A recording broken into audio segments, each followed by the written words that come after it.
I started my career the first few years in advertising, and it was the 90s, and it was a very different world for advertising. It was a very different world in general.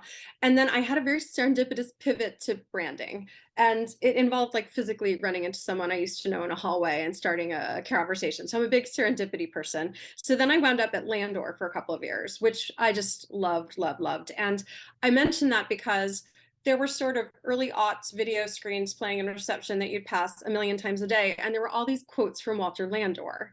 And I mean, it's probably a form of, propaganda, but like the man had real insight. And in certain ways, he founded the branding industry. He was an industrial designer by trade.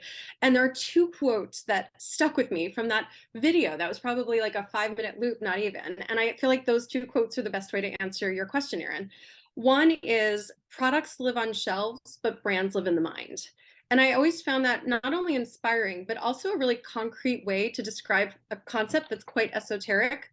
What is a brand? Like, is it a logo? Is it a campaign? Is it a product? Like, it is all of the above, no matter what. It's the sum total of all the experiences.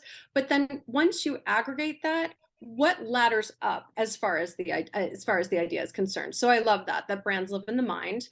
And then the other Walter Landor quote that I think is a nice answer to your question is, and I give him full credit for this answer, is that a brand is a promise.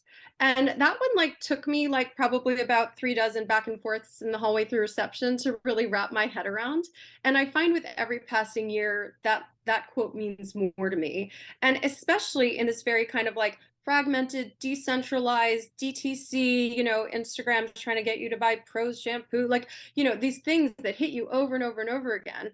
They don't come from all the trusted sources that, used to be very centralized. And so the promises brands make, and I actually think we're going to hit a realm with safety, sort of the bottom of Maslow's hierarchy becoming a question mark again, because things are so deregulated and decentralized these days, where a brand is a promise of an experience of safety and health, of a series of benefits, definitely rational, that hopefully ladder up to emotional. It is also a promise of a certain set of values that are ever more important, including on the sustainability front, as we just discussed. So my answer to what is a brand, it is usually all of the above. Whenever people ideate anything that a brand brings to the world, but I love products live on shelves, brands live in the mind, and I love a brand as a promise.